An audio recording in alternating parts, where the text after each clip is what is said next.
नमस्कार। Fundamental analysis के 10th part में आपका स्वागत है। पिछले पार्ट में हमने बैलेंस शीट की लायबिलिटी साइड की बात की थी और आज से हम बैलेंस शीट की एसेट साइड को समझेंगे। दो टाइप्स के एसेट्स होते हैं, करंट एसेट्स और non current assets. Current assets मतलब शॉर्ट टर्म एसेट्स जो एक साल से कम टाइम पीरियड के लिए कंपनी के पास रहेंगे और जिन्हें कंपनी तुरंत कैश में कन्वर्ट कर सकती है। और नॉन करंट एसेट्स मतलब लॉन्ग टर्म एसेट्स, यानी जो एक साल से ज़्यादा टाइम पीरियड के लिए कंपनी के पास रहेंगे और जिन्हें आप कैश में तुरंत कन्वर्ट नहीं कर सकते। तो आज हम शुरुआत करेंगे करंट एसेट्स के एनालिसिस से। करंट एसेट्स का एनालिसिस करने के लिए पहले आपको एसेट साइकिल को समझना पड़ेगा। चलो तो देखते हैं कि एसेट साइकिल क्या होती है। सबसे पहले कंपनी कैश की मदद से कच्चा माल खरीदती है, फिर उस कच्चे माल की मदद से अपना प्रोडक्ट बनाती है और फिर उस प्रोडक्ट को डिस्ट्रीब्यूटर और कस्टमर्स को बेचती है। कई बार कंपनी के डिस्ट्रीब्यूटर्स कंपनी से जो माल खरीदते हैं उसका पैसा तुरंत पे नहीं करते हैं, वो उस माल का पैसा कंपनी को 15 दिन बाद या 1 महीने बाद देते हैं। तो जो पैसा डिस्ट्रीब्यूटर कंपनी को नहीं देते हैं वो कंपनी के लिए कैश रिसीवेबल बन जाता है या ट्रेड रिसीवेबल बन जाता है। और फिर जब यह डिस्ट्रीब्यूटर वो पैसा कंपनी को देते हैं तो वो कैश रिसीवेबल कैश में कन्वर्ट हो जाती है। तो इस तरह एसेट साइकिल की ये स्टोरी कैश से शुरू होती है और कैश पर ही ख़त्म होती है। करंट एसेट्स में जो इंपॉर्टेंट चीज़ होती है जिसे आपको देखना ही देखना है वो है कैश एंड कैश इक्विवेलेंट्स। जब भी कोई कंपनी प्रॉब्लम में फंस जाती है तो कैश एंड कैश इक्विवेलेंट्स उसे बाहर निकालने में मदद करती है।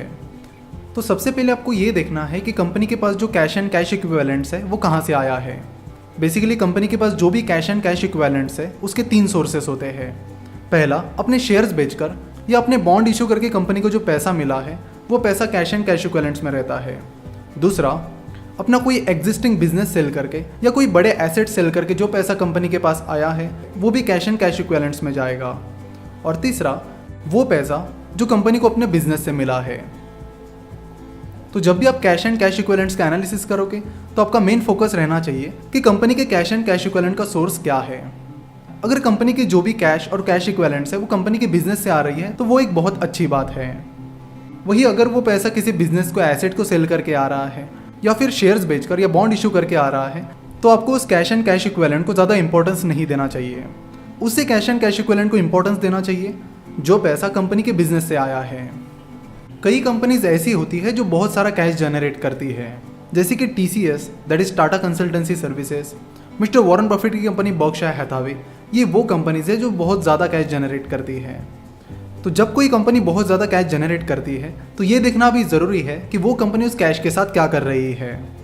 अगर TCS की बात की जाए तो TCS अपनी ज़्यादातर कैश शेयर होल्डर्स में बांट देती है, यानी वो अपने शेयर होल्डर्स को डिविडेंड देकर या उन्हें शेयर बायबैक देकर अपना ज़्यादातर पैसा शेयर होल्डर्स में बांट देती है। वही जब से मिस्टर वॉरेन बफेट बर्कशायर हैथावे को चला रहे हैं तब से उन्होंने कभी भी शेयर होल्डर्स को डिविडेंड या शेयर बायबैक नहीं दिया है। वो अपनी टोटल कैश कंपनी में रीइन्वेस्ट करते हैं या फिर एक्सपांशन के लिए यूज़ करते हैं या फिर दूसरे बिजनेसेस को अक्वायर करने के लिए या उनमें इन्वेस्ट करने के लिए यूज़ करते हैं, जो कि काफ़ी इफेक्टिव तरीका है जिससे शेयर होल्डर्स को बाद में इनडायरेक्टली फ़ायदा मिलता है और ज़्यादा फ़ायदा मिलता है। पर यहाँ पर आपको एक चीज़ और देखनी होती है कि अगर कंपनी के पास ज़्यादा कैश है और उस कैश से कंपनी इन्वेस्टमेंट कर रही है तो कंपनी किस तरह से इन्वेस्टमेंट कर रही है, क्या उनकी स्ट्रैटेजी है, किस कंपनीज़ में इन्वेस्टमेंट कर रही है, जिन कंपनीज़ में इन्वेस्ट कर रही है क्या वो सही में इन्वेस्ट करने लायक है या नहीं। कई बार तो ऐसा भी होता है कि कंपनी अपनी बहुत सारी कैश अपनी ही दूसरी कंपनीज में डाइवर्ट करती है, तो ये चीज़ चेक करना भी बहुत ज़रूरी है। तो कंपनी अपनी कैश के साथ क्या कर रही है, कहाँ इन्वेस्ट कर रही है, ये चेक करने के लिए आपको कंपनी की नॉन करंट इन्वेस्टमेंट्स चेक करनी होती है, जिसे हम अगले पार्ट में कवर करेंगे। यहाँ पर हम मिस्टर वॉरेन बफेट से और उनकी कंपनी बर्कशायर हैथावे से एक इंपॉर्टेंट चीज़ सीख सकते हैं। कुछ ही महीनों पहले बर्कशायर हैथावे के पास $111 बिलियन यानी करीब 7,65,000 करोड़ की कैश थी। कंपनी की ये कैश पिछले कुछ सालों से लगातार बढ़ रही है। जब मिस्टर वॉरेन बफेट से इस कैश के बारे में पूछा गया तो उन्होंने कहा कि फिलहाल हमें मार्केट में अच्छी अपॉर्चुनिटीज़ नहीं मिल रही है, जिसकी वजह से वो कैश कंपनी के पास ही जमा है और उसको हम यूटिलाइज नहीं कर पा रहे हैं। लेकिन जैसे ही अपॉर्चुनिटी आ जाएगी वैसे ही हम उसे यूज़ करना शुरू कर देंगे। तो पिछले 3-4 सालों से मिस्टर वॉरेन बफेट को कोई अच्छी अपॉर्चुनिटी नहीं मिली है, जिसकी वजह से उनकी कंपनी की कैश बढ़ती जा रही है और इससे पहले भी कई बार उनके साथ ऐसा हो चुका है। तो ये चीज़ दर्शाती है कि उनके पास कितना पेशेंस है। जब भी हमारे पास पैसा होता है तो हम चाहते हैं कि पूरा का पूरा पैसा तुरंत इन्वेस्ट किया जाए। कई बार हमसे वेट ही नहीं किया जाता, हम बस ढूंढते रहते हैं कौन सी कंपनी में इन्वेस्ट करें, जल्दबाजी में एनालिसिस करते हैं और गलती भी कर बैठते हैं। फिर बाद में सोचते कि हमें रुक जाना चाहिए था।